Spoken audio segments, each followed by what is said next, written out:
clase de teoría.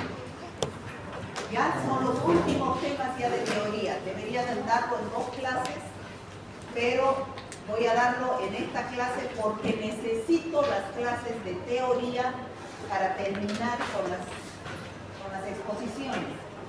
O sea que en las clases de teoría voy a tomar las exposiciones. Apenas 2 hemos logrado hacer hoy día, porque no quería cortarles súper interesantes. ¿Ya? O sea, lo que voy a avanzar hoy día es lo último. Entonces, ¿qué es lo que vamos a ver hoy día? Vamos a ver, sí, 4 virus. Virus de la poliomielitis, que es el poliovirus, que produce la enfermedad que es la poliomielitis. Y el rotavirus, que produce infección gastrointestinal.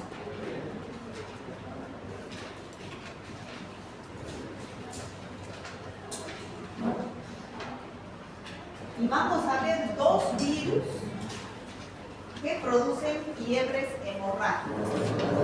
Virus ébola y virus Marburg.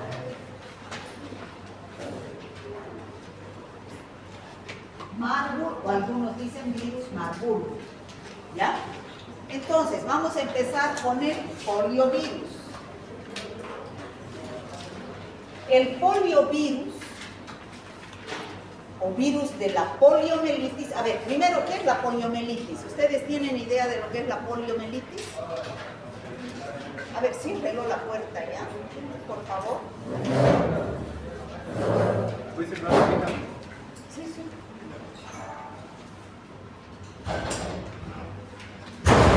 Gracias. ¿Saben ustedes qué es la poliomielitis? ¿Nadie? Poliomielitis es una infección del sistema nervioso. O sea que el virus afecta al sistema nervioso. Generalmente es en los niños. Y los niños crecen con secuelas. ¿Y cuáles son esas secuelas? Parálisis. No pueden andar. Entonces ustedes van a ver ya ahora personas adultas que en su niñez sufrieron de poliomielitis, que andan en silla de ruedas, o que tienen dificultad para caminar, o que andan con muletas, porque han sufrido una parálisis a consecuencia del virus de la poliomielitis. Actualmente no hay poliomielitis porque hay una vacuna antipolio se llama, que se aplica al 2º, al 4º y al 6º mes de vida, igual que la pentavalina. ¿Ya? La vacuna antipolio, que es en gotas orales, está dentro del programa ampliado de inmunizaciones, cubre el país, está dentro del plan de vacunación, por eso no hay mucho de poliomielitis.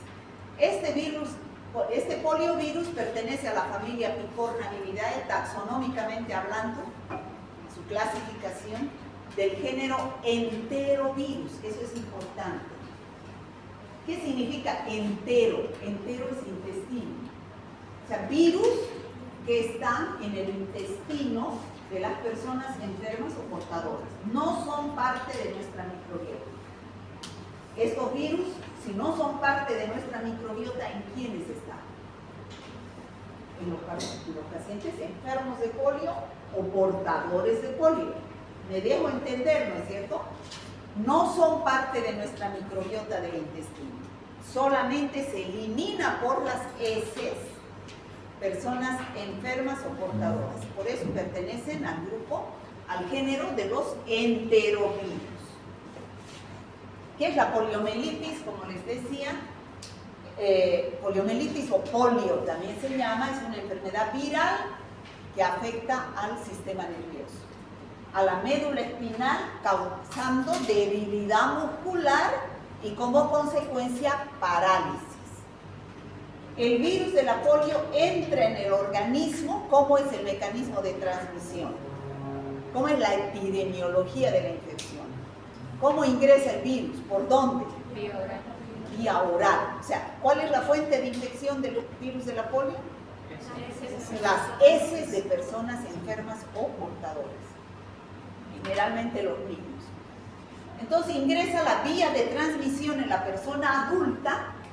O sea, siempre ustedes se van a regir la epidemiología de una infección. Esta es la persona enferma. Aquí está la fuente de infección. Y esta es la persona portadora. No, perdón. Esta es la persona susceptible. Esta es la persona sana. Susceptible. Esta es la persona sana.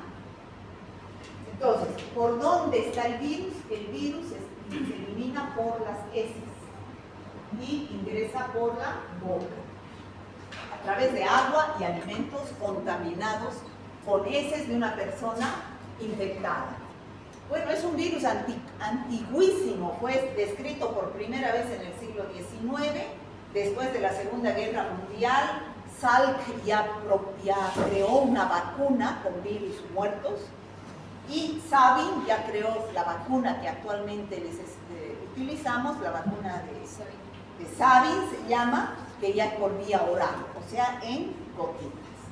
El virus es ese, es un virus de la familia del género enterovirus, tiene ARN como ácido nucleico, es pequeñito, solamente mide 28 nanómetros de diámetro y tiene una simple cadena de RNA. ¿Cómo es que se produce la patogenia de la enfermedad? O sea, el virus ingresa por vía oral, se replica en la mucosa faríngea y en la mucosa intestinal, cuando llega al intestino, en la mucosa faríngea, en las amígdalas, en el intestino, en las placas de Peyer. Una vez que se replica este virus, pasa a los ganglios linfáticos cervicales, en el caso que se replique en la mucosa faríngea, o a los ganglios linfáticos mesentéricos, en el caso que se replique en las placas de Peyer. De cualquier forma pasan a la sangre, produciendo un estado de viremia. Entonces ya cuando el virus está circulando en sangre, se distribuye a otros órganos del sistema reticuloendotelial, como ser sobre todo el sistema nervioso. Las meninges, los músculos, la mucosa respiratoria, el miocardio, la piel, pero sobre todo afecta al sistema nervioso, ¿ya? Y es así que deja en las personas infectadas en la infancia, deja secuelas como son la parálisis flácida, ¿no? Por afección que tiene en las células del sistema nervioso. ¿Por qué? ¿Qué es lo que se produce? Este virus es exclusivo del hombre, no hay animales de por medio que actúen como reservorios, entonces afecta las neuronas del asta anterior de la médula espinal, produciendo necrosis de estas células, y lo cual lleva a esa parálisis que nos hace ver la parálisis flácida de estos pacientes.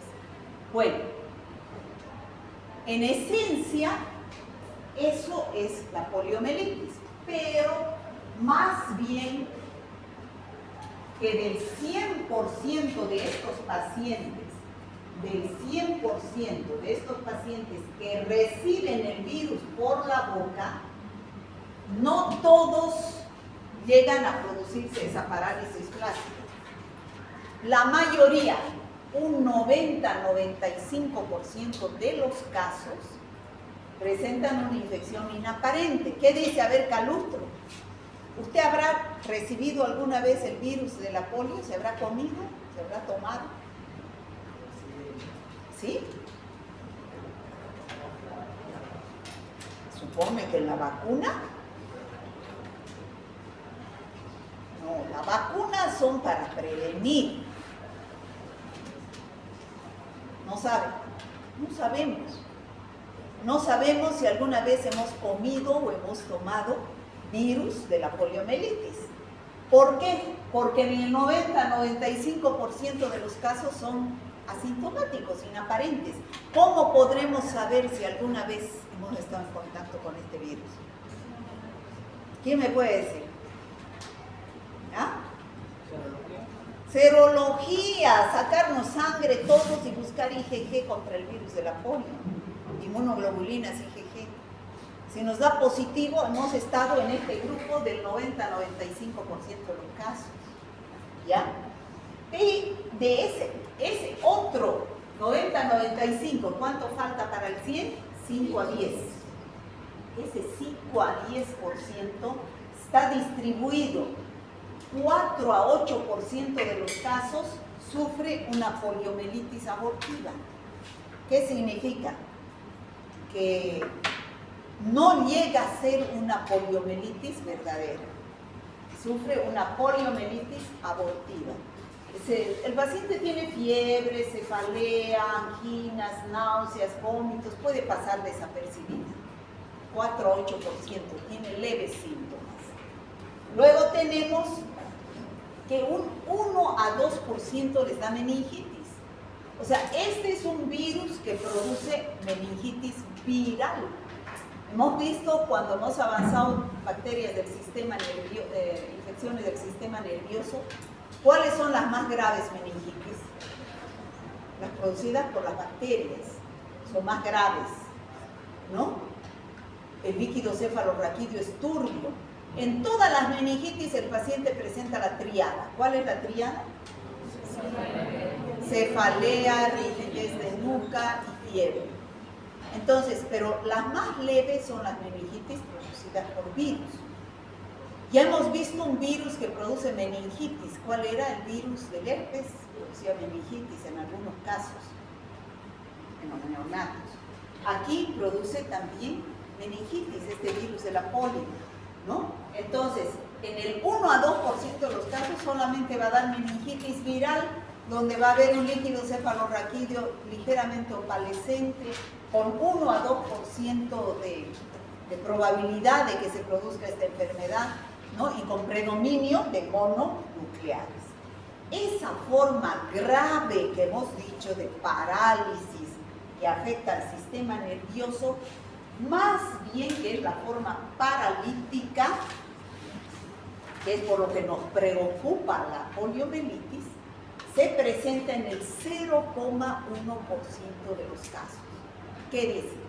Que de 1000 niños que hayan comido o tomado alimentos con virus de la polio, o sea, con heces de pacientes infectados o portadores, solamente uno puede darle la forma paralítica. La forma paralítica es con destrucción de las neuronas motoras del asta anterior. ¿Qué? No, porque ya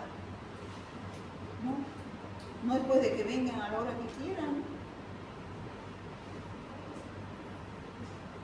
Si ya encuentran la puerta cerrada, ya no deben entrar. Es la última clase, o sea, ya no van a tener oportunidad. Entonces, 0,1% de los casos desarrolla la forma paralítica. De 1000, 1. Más bien, gracias a Dios. ¿Se deja entender? Sí, pero eso no debería existir, ¿no es cierto? Allá en bioquímica hay una persona que trabaja que tiene secuelas de meningitis. No puede subir las gradas, por ejemplo. Necesita el ascensor, porque tiene parálisis flácida. Y pueden crecer así, ¿no? Con esa discapacidad. Ya hemos dicho la epidemiología de la infección, ya hemos hablado, está el virus en las heces de personas enfermas o portadoras, que es la fuente de infección. ¿Cómo ingresa? A partir de la vía oral, al comer agua, o tomar agua o comer alimentos contaminados con el virus de la polio, ¿no? ¿Cómo prevenimos? La infección se previene por la vacunación, ya dijimos, la vacunación para la polio Este mes, creo que el 12 o el 14, no me acuerdo bien, se recuerda el Día Mundial contra la poliomielitis. Es mundial, porque en cualquier país hay poliomielitis y la meta de la Organización Mundial de la Salud es erradicar esta enfermedad para evitar niños con discapacidad y personas mayores con discapacidad. Entonces, la estrategia mayor es vacunar, vacunar, vacunar y vacunar. La vacuna de Salk, que es la que se descubrió al principio, era por vía parenteral y se inyectaban virus muertos. Actualmente es la vacuna de Sabin, que es por vía oral, son virus atenuados. Son virus atenuados que ingresan por la vía oral, al segundo, cuarto y sexto mes de vida. La polio debe ser erradicada, puede ser erradicada, es fácil erradicar la poliomielitis. ¿Por qué? Porque solo afecta a humanos, no afecta a los animales. O sea, los humanos podemos controlar, los animales no. Como vamos a ver, los animales que vamos a ver de las fiebres hemorrágicas, es difícil controlar. Y existe la vacuna que se ha comprobado que es eficaz. Si hay cobertura de vacunación a todos los niños, entonces se vacuna y es una vacuna una sola vez. Da inmunidad de por vida, ya la vacuna. No hay portadores a largo plazo y el virus solo sobrevive en el ambiente o sea, el virus es débil, solamente sobrevive en el ambiente corto periodo de tiempo. O sea, está en nuestras manos erradicar el virus de la polio. Actualmente existe una institución, ¿han escuchado hablar de Rotary? Rotary Internacional. Rotary es una institución que lucha contra la poliomielitis. Su meta es erradicar la poliomielitis. Entonces ellos trabajan todo el año para que haya fondos para vacunar y vacunar. ¿Ya? Entonces, como les decía, este año, todos los años en el mes de octubre, es el Día Mundial de la Polio, donde se reúnen los rotarios, y ahí dice, chao polio, dice, ¿no es cierto? Y dicen, ya falta poquito, eso es lo que hacen así con los dedos. Falta poquito ya para erradicar la polio. Falta poco, estamos a punto de erradicar la polio, ¿no? Falta poquito. Bueno, eso es poliovirus, virus de la poliomielitis. Ahora un virus que ya ustedes lo conocen, rotavirus. ¿Dónde han escuchado hablar de rotavirus? ¿Infecciones gastrointestinales? ¿Cómo se olvidan, no? La mayoría de las diarreas que se producen en los niños son producidas por bacterias o por virus. Por virus. La mayoría son virales. Ustedes ya saben, doctores, a estas alturas ya saben. Cuando venga un paciente o ustedes tengan un paciente con diarrea, ¿qué le van a preguntar primero? Para saber si es bacteria, virus, parásito, hongo, para saber qué hacer. ¿Qué pregunta le van a hacer? Ya, ¿qué ha consumido? Pero primero, el aspecto. No es importante preguntarle si es líquida o si es con tipo disentería. Esa es líquida o tipo disentería. ¿Por qué? Porque si es líquida, es producida por bacterias, pero no por la bacteria misma, sino por su toxina, bacteria que produce toxina, y por virus y algunos parásitos, cuando es líquida. Cuando es tipo disentería, con moco, pus y sangre, es producida por bacterias que invaden la mucosa intestinal, como por ejemplo Shigella, Salmonella, Campylobacter jejuni, y entre los parásitos, la Escherichia coli enteroinvasiva, y entre los parásitos, Entomoeba staphylococcus. ¿no es cierto? Entonces, esa es lo que deben preguntar primero. En ambos casos, el tratamiento es hidratación sintomática, pero se tienden a complicarse las diarreas tipo disentería, y ahí a veces hay que hacer tratamiento sintomático. Aquí estamos frente a una diarrea producida por virus, líquida. Es la más frecuente, se presenta en los niños, producida por el rotavirus. Ese rotavirus pertenece a la familia Reoviridae, producen gastroenteritis y es la principal causa de la diarrea intestinal. En Santa Cruz, en el hospital de niños, se hacían estudios hace unos 10 años y la principal causa de que morían los niños era por diarrea, pero no por la diarrea misma, sino por la deshidratación que produce la diarrea. Y se buscó, la principal causa de la diarrea era el rotavirus en Santa Cruz. Entonces, ¿qué hizo el ministerio? Pidió a la OMS que mande la vacuna contra el rotavirus. Si la madre acude a su centro de salud a vacunarse contra el rotavirus, también es vía oral, igual que la polio, al segundo, cuarto y sexto mes de vida, va a evitar que su niño le dé la diarrea por rotavirus. ¿Ya? Es baja la mortalidad si se hidrata a tiempo, pero si se lo deja al niño a última de que esté ya en estado de deshidratación, ese niño se muere. Bueno, ¿cómo actúa este rotavirus? El rotavirus ingresa por la vía oral a través de alimentos o agua contaminada. Y ingresa a la mucosa del intestino delgado, al yeyuno, atrofia las vellosidades del intestino, lo cual produce una pérdida del área de absorción de los alimentos, aumenta el flujo de agua y electrolitos, lo que se desencadena como una diarrea acuosa, ¿no? Y activa el sistema nervioso entérico y hace que eso sea una diarrea acuosa. Más propensos son los niños de 6 a 24 meses, o sea, los niños menores de 2 años. La dosis infectiva es baja, por eso es fácil que con pequeña cantidad de virus se produzca la diarrea. El agua de bebida es la principal causa, las madres que a veces no hierven las mamaderas. Y la principal complicación es que se deshidrate ese niño por una gastroenteritis severa. Bueno, ¿cuál es el control? Ya saben ustedes, todo microorganismo que ingresa por vía oral, ¿qué es lo que hay que controlar? La eliminación de excretas. Porque ¿dónde está el virus? En las heces. ¿Dónde están las bacterias? En las heces. ¿Y dónde van las heces? A las aguas servidas. ¿Y dónde están las aguas servidas?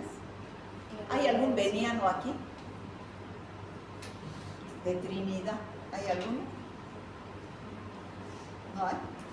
Bueno, yo me escandalicé una vez cuando fui al Beni una sola vez. ¿Ustedes conocen? ¿Conocen Trinidad? Bueno, no sé si habrá cambiado, pero yo cuando fui, las aguas hervidas andaban en las calles. Huele, ¿no? Y eso es, no sé si ya conviven ya con las bacterias, los parásitos ahí, pero anda, así era. En las calles son las aguas hervidas, ¿no? De repente ha mejorado. Bueno, hay que hacer tratamiento de estas aguas servidas en una laguna de oxidación para ser eliminadas después a los ríos, a los océanos y todo eso. Limpieza, lavado de manos, lo más importante para evitar estas infecciones. Consumo de alimentos cocidos, ¿no? Aunque hay bacterias que son termoestables, que no se destruyen con la cocción, con las altas temperaturas. Y lo más importante para prevenir, la vacuna. La vacuna que es al segundo, cuarto y sexto mes de vida, vía oral. Lo mismo que la polio, vía oral. Ahora, Eso es, chicos, rotavirus y poliovirus. Ahora vamos a ver estos dos virus. Esto es lo último de lo último. Lo he sacado de estos dos virus que son tan importantes.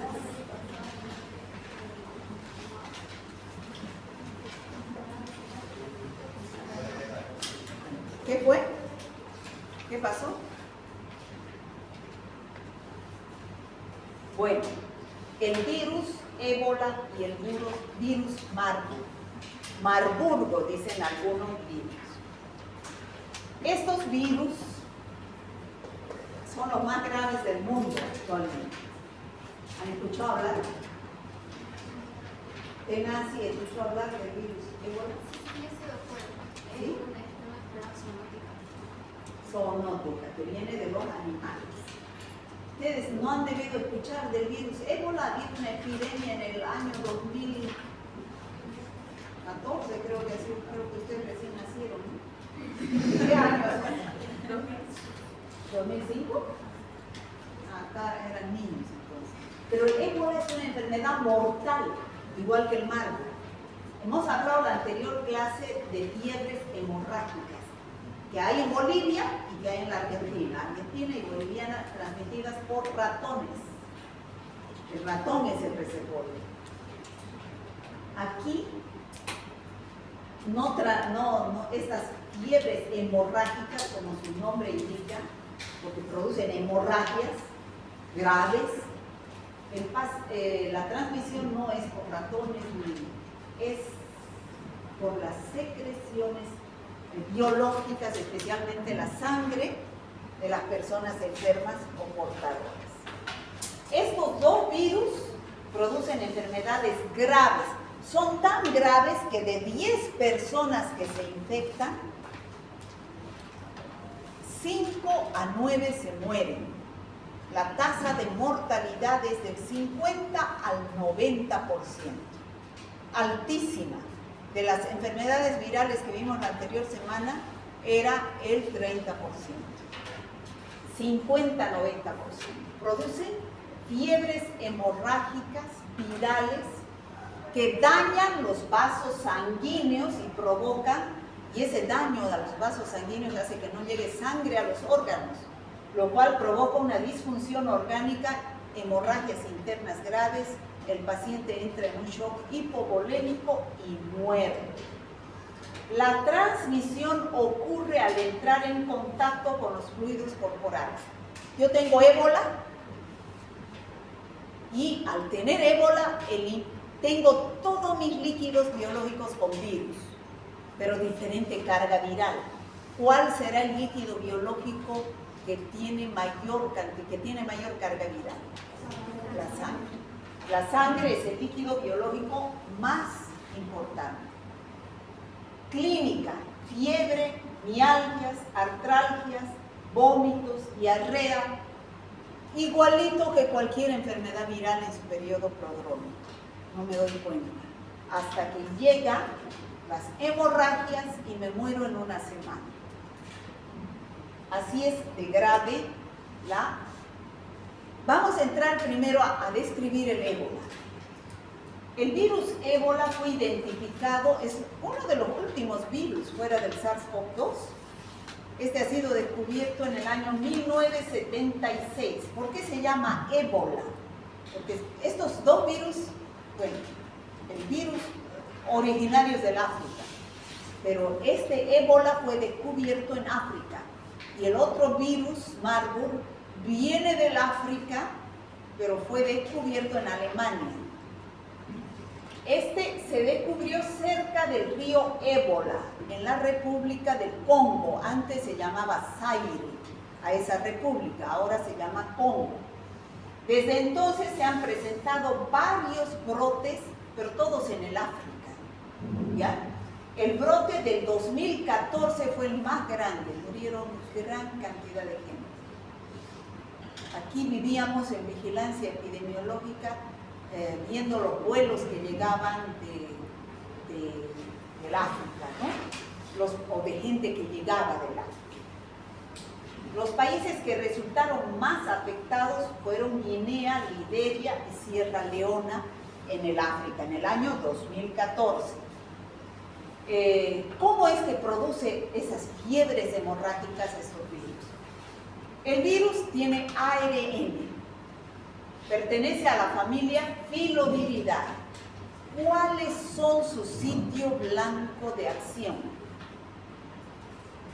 Así como ustedes saben que los virus necesitan de una célula, ¿no es cierto?, para poder replicarse. El VIH necesita ¿de quién? De los linfocitos T.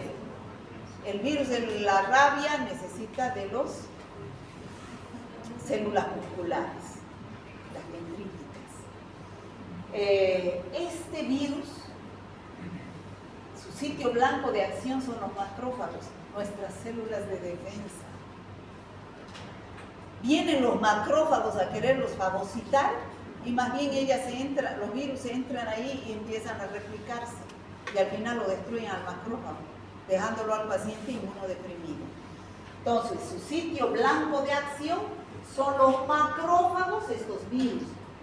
Ingresan a los macrófagos y a las células dendríticas, donde se replican.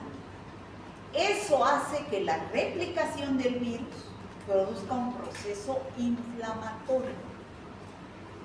Y al haber ese proceso inflamatorio se induce una tormenta de citoquinas, que son células inflamatorias. Y eso hace que se produzca un daño vascular, daño de los vasos. Y al haber un daño de los vasos se producen las hemorragias. ¿Ya? Es así la patogenia explicada de otra forma. El virus ingresa. A ver, ¿de dónde viene el virus primero? De los murciélagos. Los murciélagos africanos.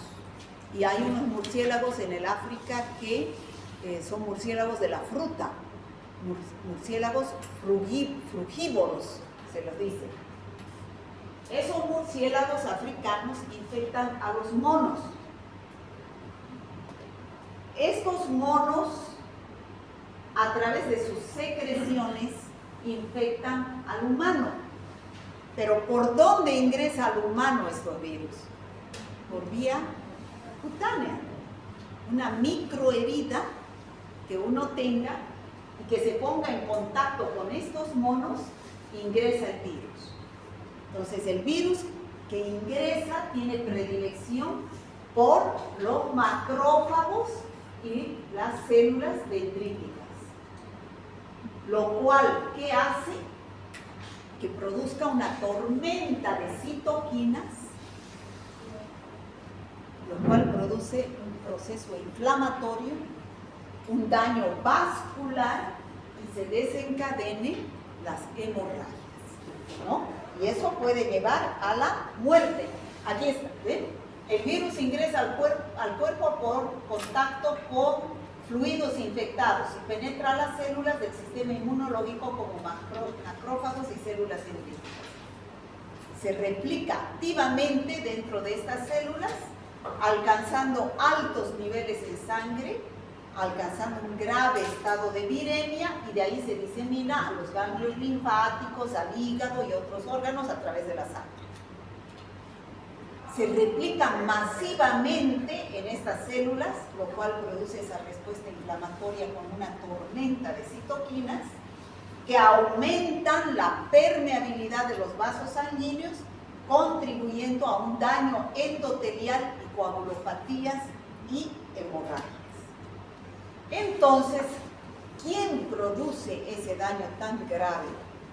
Hemorragias internas y externas. El paciente empieza a tener gingivorragias, hemostaxis, hematemesis y hemorragias internas. ¿Quiénes son esos virus? Son 5 cepas de virus ébola que existen, desde la más leve hasta la más grave. ¿Cuál es la más grave?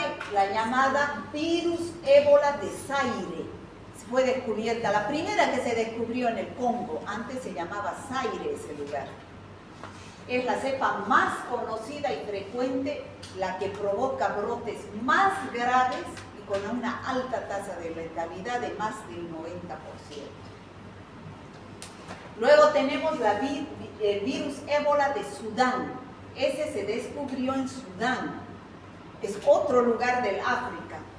Provoca brotes graves, pero menos graves que la del Zaire. Luego tenemos a la de Budimbugyo.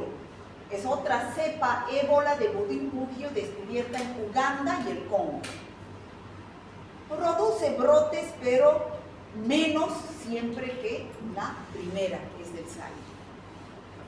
Y estas otras dos son las menos letales, la del bosque Tai y la ébola restum. Generalmente afectan más a los animales, poco al humano.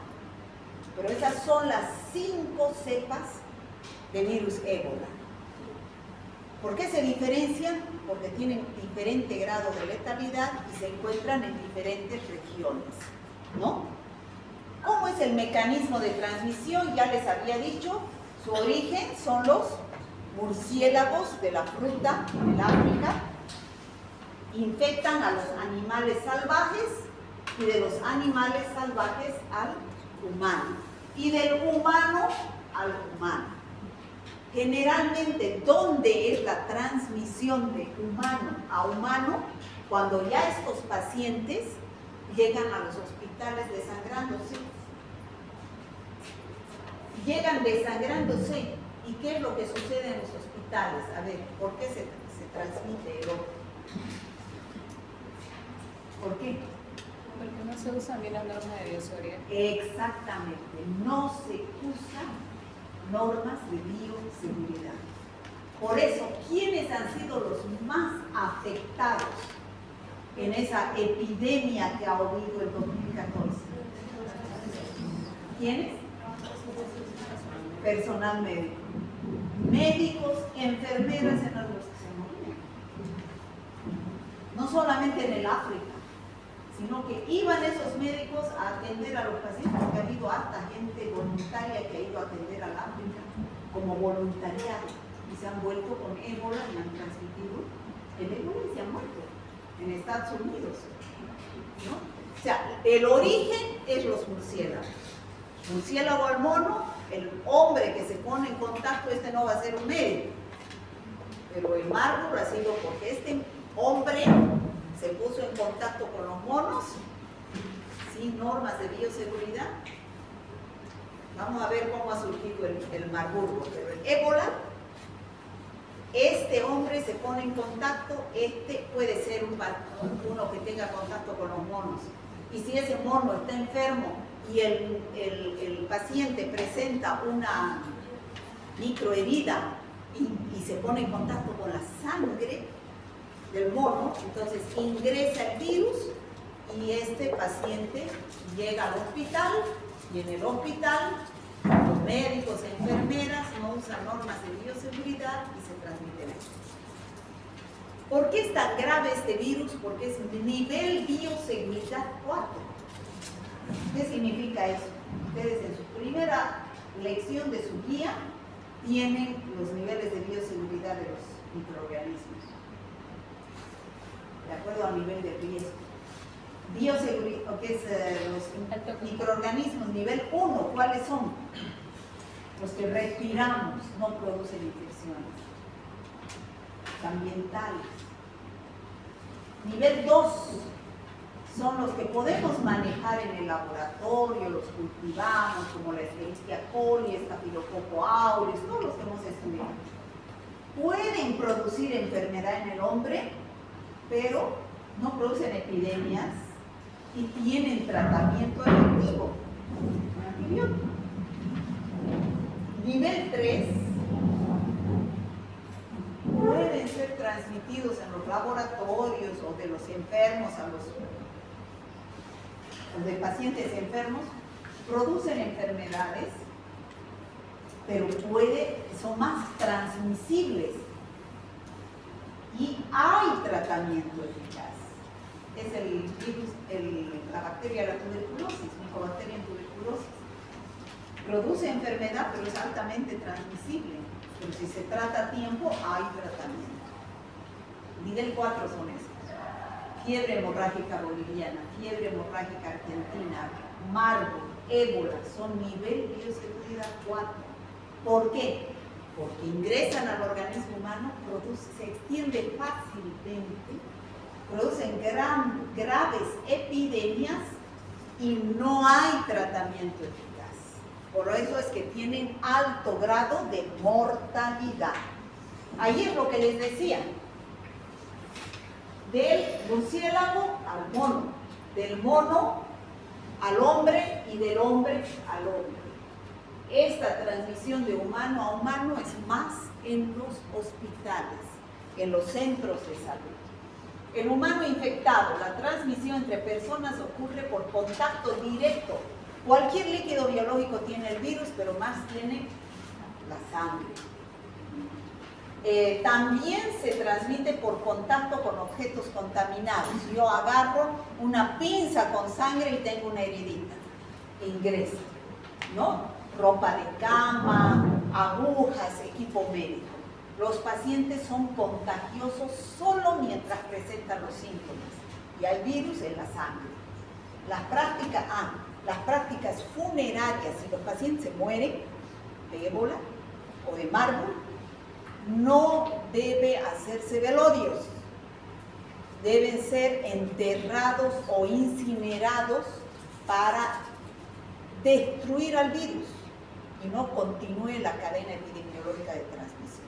Porque esos cadáveres son fuente de infección de los virus. ¿Ya? Bueno, ya dijimos aquí en la epidemiología que el reservorio natural es el murciélago de la fruta, ¿no? El brote histórico se produjo en el 2013-2016, donde se produjeron 28.000 casos, 11 muertes, 11.000 muertes. Gran cantidad de gente murió en eso. No ha sido muy lejos. Ya ustedes estaban vivitos, aprendiendo a caminar, ¿no? La transmisión por contacto directo con los fluidos corporales infectados y generalmente se distribuye en el África. Son virus del África, pero pueden haber casos importados de gente, esa es la epidemiología, de gente que ha viajado a esos lugares donde estos virus son endémicos, ¿no? Y la transmisión, ya dijimos, fíjense en la foto, cómo se debe vestir en la epidemia de ébola. Personal de salud o que se pone en contacto con estos pacientes deben vestirse así como astronautas, ¿no? Así. Yo me acuerdo que cuando surgió por primera vez el SARS-CoV-2, el COVID, las empresas daban estos uniformes, ¿no? a sus empleados. ¿O no vieron ustedes? A mi marido le dieron así se vestía en la terapia intensiva. Bueno, transmisión por contacto directo con fluidos corporales. Brotes en zonas con el reservorio, que son los murciélagos, que se tienen como fauna los murciélagos. En el África, en el Asia, convive la gente. Por eso es que estos virus, bacterias son más de esos lugares, porque comen esos, conviven. ¿Cómo surgió el COVID? En un mercado donde vendían animales silvestres, murciélagos, porque eso comen ellos. ¿O no comen? Ellos comen todo. Yo cuando fui, me acuerdo, yo hice un curso en el Japón. En el Japón no comen esas cosas. En el Japón son más limpios.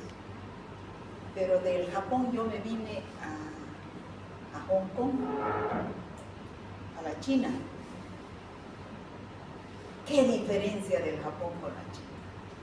Ay, los japoneses son pues educados, limpios, una educación ahí. Ay, el chino, me daba miedo hasta comer en los restaurantes, porque yo decía, me están dando ratas, me están dando perros.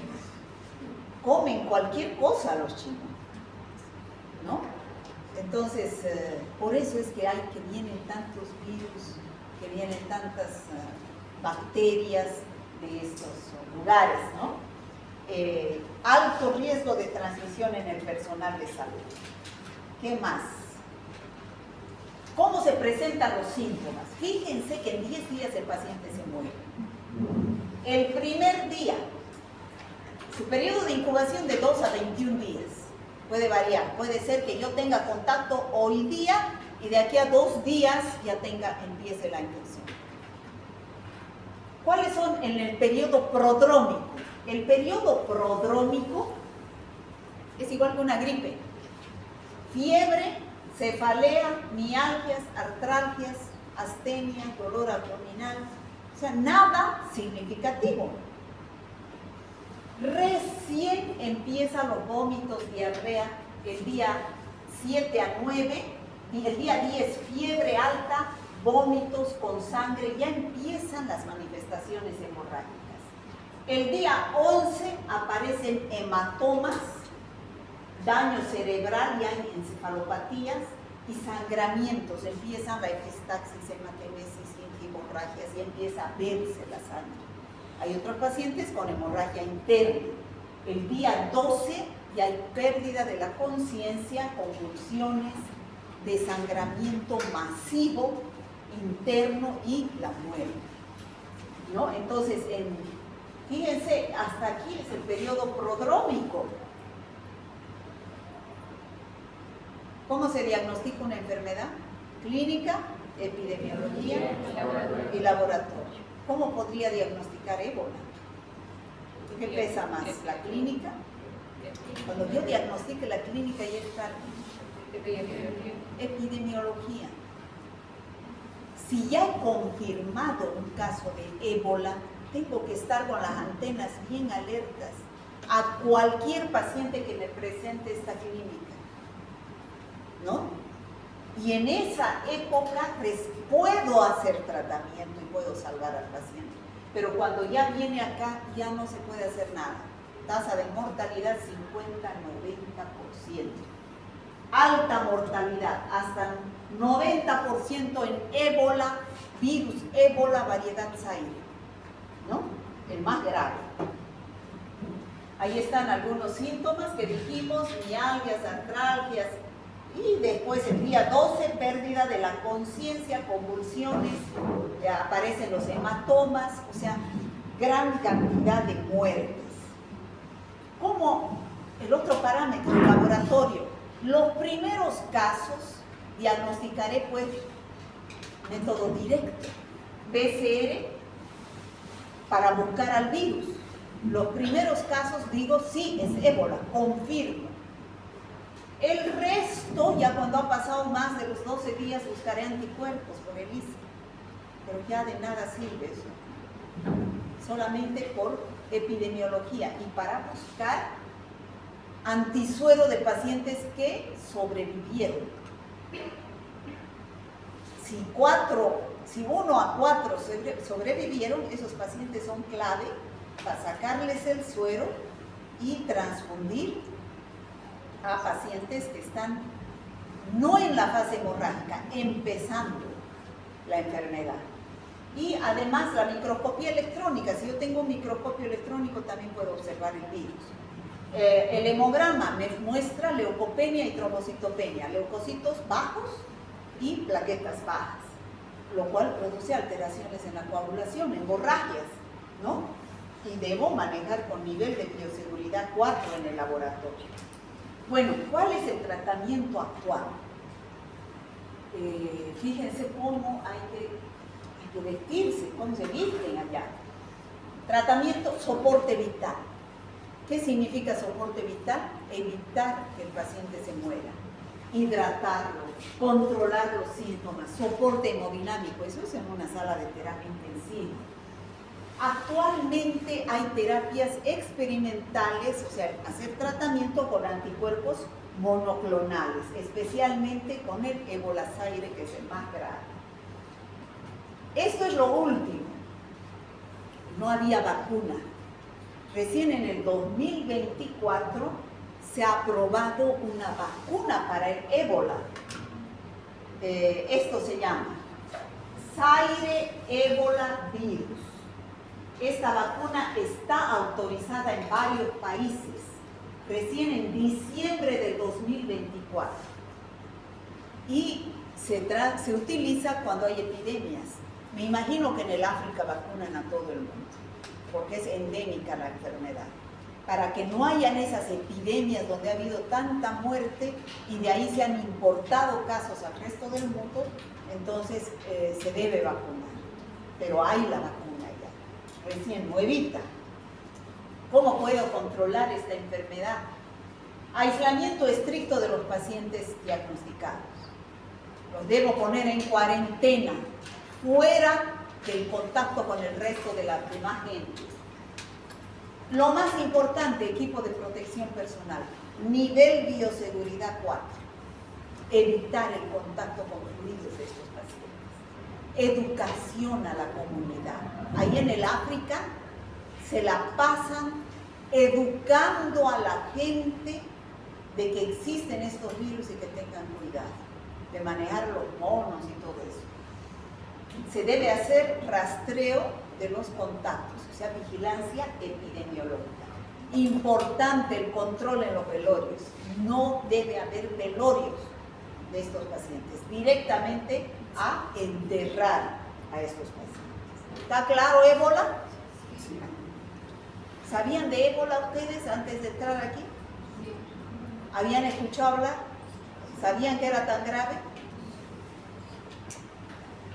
Los que no sabían, bueno, ya saben algo. A los que están durmiendo, no sé. No digan los que duermen, yo les voy a preguntar. Yo sé quién está durmiendo. Marburg. El último virus del año. Pónganle ganas. El Marburg. Bien parecido al ébola, chicos. Pero, ¿cómo es la historia de este virus? Les cuento. Este virus se descubrió en el año 1967. También viene de los del África, pero de los monos. ¿Cómo lo descubrieron a este virus? No en el África. En Marburgo, una ciudad de Alemania, estaban trabajando justamente para fabricar la vacuna contra la poliomielitis. ¿Y de dónde se sacan las vacunas? Inyectando a monos. Y estaban trabajando con monos traídos de África. Y entonces no supieron en qué momento 21 personas del laboratorio empezaron a tener síntomas de fiebre hemorragias, y de los cuales 7 murieron. Entonces en el laboratorio empezaron a estudiar de qué se murieron. Y ahí aislaron a un nuevo virus que lo llamaron virus Marburg, porque se descubrió en la ciudad de Marburg, Alemania. Y también dice en Frankfurt, la ciudad yugoslava de Belgrado. Entonces fue ahí que lo descubrieron al virus Marburg. Entonces, en el año 1967 en Alemania y Yugoslavia. ¿De dónde? Transmisión por monos importados. Bueno, esto es la epidemia de ébola en 2014 a 2016, que llegó casos a Estados Unidos y España.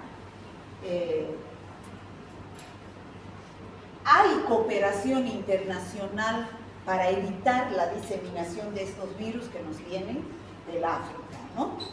Este virus del Marburg pertenece también a la familia Filoviridae, igual que el ébola. El género virus marburgo es, no hay 5 especies como el ébola, solo hay una, virus marburgo. ¿Cuáles son las del ébola? A ver, usted joven, el que está allá atrás. ¿Cuáles son las especies del ébola? ¿Cuáles? ¿Ah? Las 5 especies. Sudán. La más grave, ¿cuál es? Varias veces lo he repetido. A ver, la de adelante. Niña, usted. Zaire. Zaire es la más grave. Sudán, la que le sigue, Bundibugyo, la tercera, y las otras dos más hay en animales. ¿Cuáles son? La Tai, Ebola Tai y la Preston, ¿no? Esas son más en animales. Aquí solo hay una sola cepa del virus Marburg. Es un virus ARN que igualito, que es lo que hace como el virus ébola, infecta a los macrófagos y a las células dendríticas y también a los monocitos. ¿Qué es lo que pasa? Produce, como consecuencia, ¿qué es lo que produce? Se replica en estas células, produce daño endotelial de los vasos, lo cual produce disfunción inmune y una activación de las citoquinas, lo cual produce una reacción inflamatoria, lo cual lleva a una coagulopatía. Se alteran los factores de la coagulación y entonces empiezan las hemorragias. Y esas hemorragias llevan a una falla multiorgánica similar al ébola y a la muerte del paciente. ¿Cómo es la clínica? Parecida al ébola. 2 a 21 días es el periodo de incubación, igual que el ébola. Después viene el periodo prodrómico, fiebre, mialgias, artralgias, nada llamativo, ¿no es cierto? El día 3 al 5 aparecen náuseas, vómitos, diarrea, dolor abdominal y una posible erupción cutánea, posible erupción cutánea. El día 5 ya es la fase hemorrágica. Empiezan las hemorragias externas, epistasis, hematemesis, ingimorragias, hemorragias internas y después ya sobreviene la afección a todo el organismo. Empieza la falla multiorgánica. El paciente empieza a tener afectación neurológica, se siente confundido, irritable, agresivo y en casos graves la muerte entre el 8 y 9 días. O sea, es la misma signo-sintomatología del ébola, ¿no? Por hemorragias, solamente que es un virus diferente. El letal virus Marburgo pone al mundo en guardia. ¿Qué es el virus Marburgo? La OMS señala que el Marburgo causa la enfermedad por el virus Marburgo con una letalidad hasta el 88%. Y puede reducirse si uno hace temprana atención. ¿Cómo se transmite? Ocurre por contacto directo. La fuente de infección son los líquidos corporales de las personas enfermas, ¿no? O infectadas. O también los materiales contaminados con sangre, como la ropa de la sábana, ¿no? O la ropa del enfermo. Periodo prodrómico y el periodo de sangrado. A ver, la tasa de mortalidad varía según la gravedad de las epidemias y variantes del virus. Sin embargo, la tasa general es desde 50 a 90%. Angola y República Democrática del Congo experimentaron los peores brotes, con una tasa, o sea, en el África, mortalidad del 90 y 80%. Reservorio natural también lo presenta, los murciélagos de la fruta. O sea, ahí es donde vive el virus, en el murciélago de la fruta, ¿no? De ahí infecta a los monos y de los monos al humano. Exactamente la misma. O que es murciélago, mono, humano. Es una zoonosis. Y de humano, murciélago, mono, humano, y de humano a humano, igual que el ébola. ¿Cuál es el personal de mayor riesgo? Personal de salud. Bueno, ahí tenemos lo mismo, ¿no? Cómo se produce la infección. Murciélagos, monos, pueden ser macacos, chimpancés, gorilas, hasta los puercoespines, dicen. Y de ahí al hombre, ¿no? Y de hombre a hombre. Laboratorio. Ya sabemos el laboratorio en las primeras etapas PCR para confirmar el diagnóstico de la infección y después el resto es por epidemiología, ¿no? Por nexo epidemiológico. Y hay que hacer siempre un hemograma para ver cómo están los leucocitos, las plaquetas, para hacer el tratamiento, siempre en un nivel bioseguridad 4, no cualquier laboratorio procesa estos virus. Tratamiento. No hay tratamiento antiviral específico aprobado. Y soporte vital, igual que el ébola, evitar que el paciente se muera en una sala de terapia intensiva, hidratación, manejo de síntomas y sus complicaciones, ¿no? ¿Cómo puedo prevenir? Evitar el contacto con murciélagos y monos infectados. Uso estricto de normas de bioseguridad. Cualquier paciente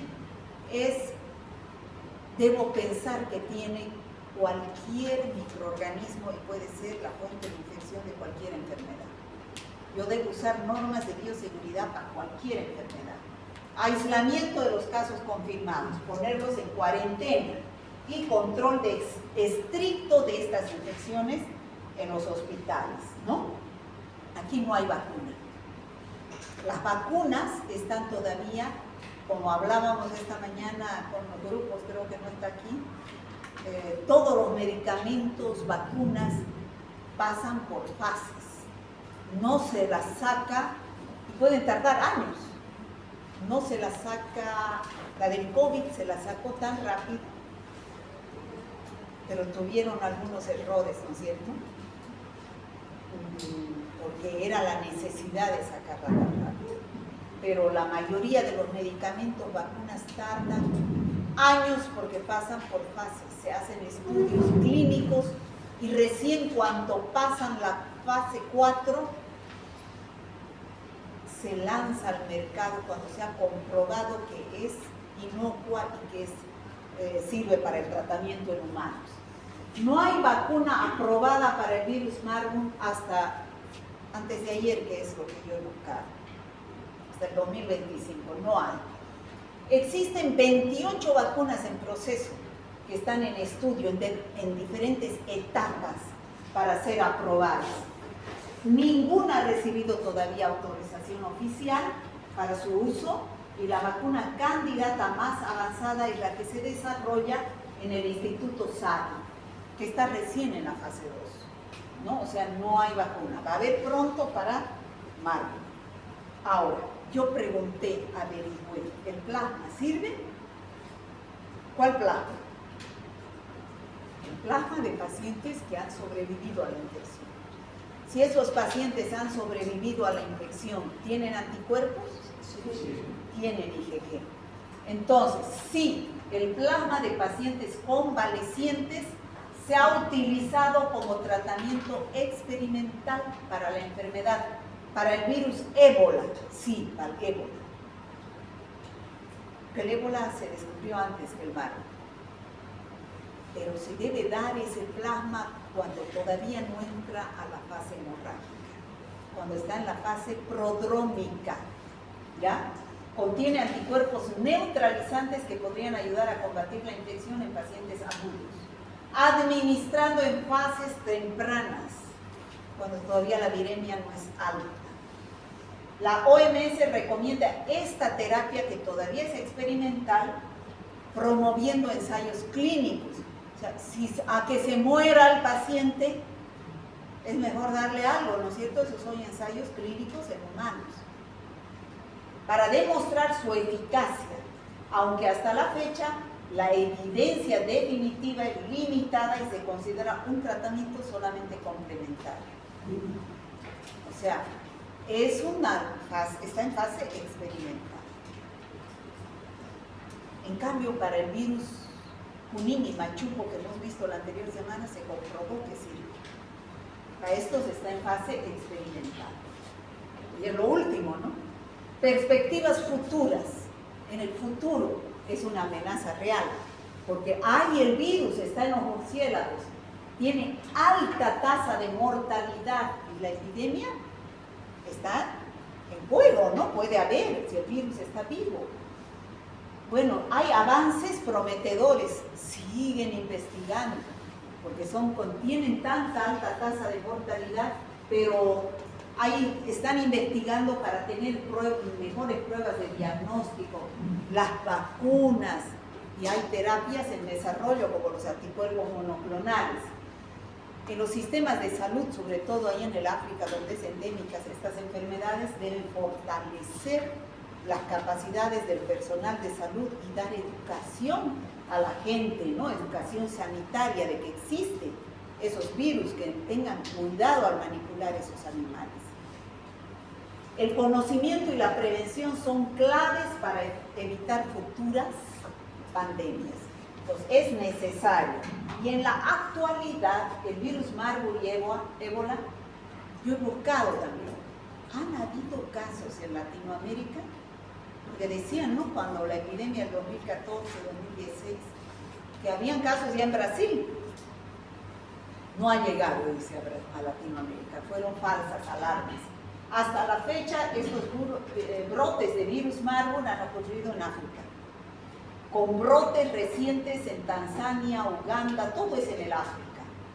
No se han reportado casos ni brotes de Marburg ni de ébola en América Latina, pero sí han habido casos en Estados Unidos y en Europa, de casos importados de gente que había ido al África. Estos virus son originarios de África, donde el reservorio natural, los murciélagos, la transmisión zoonótica ocurre en esa región. La propagación ha sido limitada a África, y a casos esporádicos o importados a otros continentes, pero no en Latinoamérica hasta el 2025. Entonces, eso es todo, chicos, de la materia, ¿no? Un ratito. Con esto, ¿cómo se dice? Con esto y un bizcocho, como era, hasta mañana a las 8. Pero yo quiero decirles esto antes de que terminemos. Un mensaje para mis queridos estudiantes. Ni uno ni 1000 exámenes podrán quitarme el sueño, el deseo, la meta y el objetivo de ser médico. Si le va mal en sus exámenes y ustedes quieren ser médicos, continúen.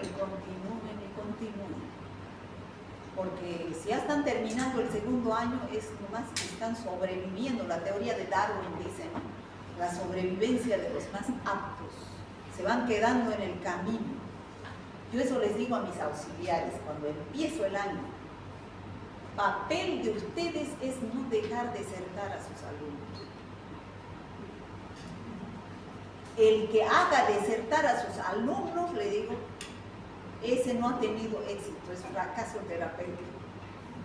¿No? O sea, no hay. ¿Y cómo se mantiene a un estudiante en la carrera electoral? ¿Cómo se lo mantiene? Motivándolo, ¿no? Hay que motivar al estudiante. Entonces, yo no sé por qué aquí no vienen a pasar clases. Yo he visto otras clases ya, así van a sus clases, así poquitos. ¿Qué otras materias llevan? En parásito así van. O menos. Yo he visto otros docentes que solo pasan con 10 aquí, para justificar el sueldo, ¿no? Pero más bien yo tengo, por lo menos hasta allá, hay estudiantes. O sea, ¿qué quiere decir? Que hay nomás motivación. Ustedes son un médico en proceso. No son perfectos. Perfecto sería dormir sobre mi libro y despierte sabiendo todo. O sea, no se crean, chicos, que medicina es estudiar noche antes, dormirme sobre mi libro y que los conocimientos entran por ósmosis. Eso no existe. Yo lo escuchaba hablar el otro día al rector, a Reineri. En la tele lo he escuchado hablar, que decía, Yo lo conozco a él desde Sucre, hemos estudiado juntos. Era compañero de mi esposo, era compañero de mi papá. Pero yo lo escuchaba en la tele hablar, que decía, chicos, decía, ¿no? Él, ya se puede, ya me demagogo, ya lo corrijo. No me están grabando. Les decía, no lo han escuchado hablar de Reyes.